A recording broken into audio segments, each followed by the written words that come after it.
Hey y'all, I just wanted to share a little word with y'all. And in my devotional book, and it says, "Are you acting your spiritual age?" It says, "I planted the seed in your hearts, and Apollos watered it, but it was God who made it grow." 1 Corinthians 3:6. Did your mother ever tell you act your age? It was probably during your preteen years when you were struggling to understand what it meant to become an adult and leave childhood behind.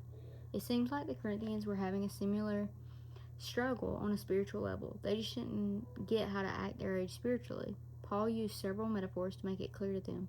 Quit being babies. Stop drinking milk from a bottle. Move on to solid food.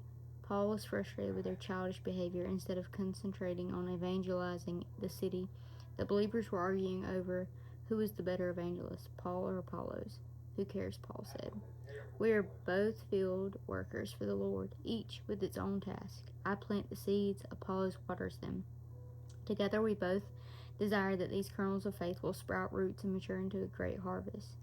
And someone else will come along and nurture what God has called us to grow. Just as infants develop into adults, so will new believers. They will gain maturity if they are cared for properly. But how can we strengthen their faith? Paul asked. If others in the church fight like children, we would be wise to act our spiritual age towards believers and non-believers alike. So, how mature are you as a believer? In what ways do you act or not act like your spiritual age with those around you? What might we need to change? I really like that because that is something to even think about as a Christian, a baby Christian, or, as a believer. How mature are you?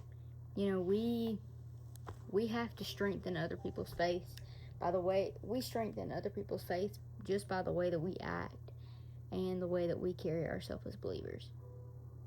Anyways, I know that I have a really good group of people around me right now, and it does nothing but put a fire in my soul.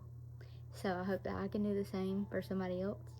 Anyways, y'all, like I always say, walk like Jesus, talk like Jesus, be like Jesus. Bye, y'all.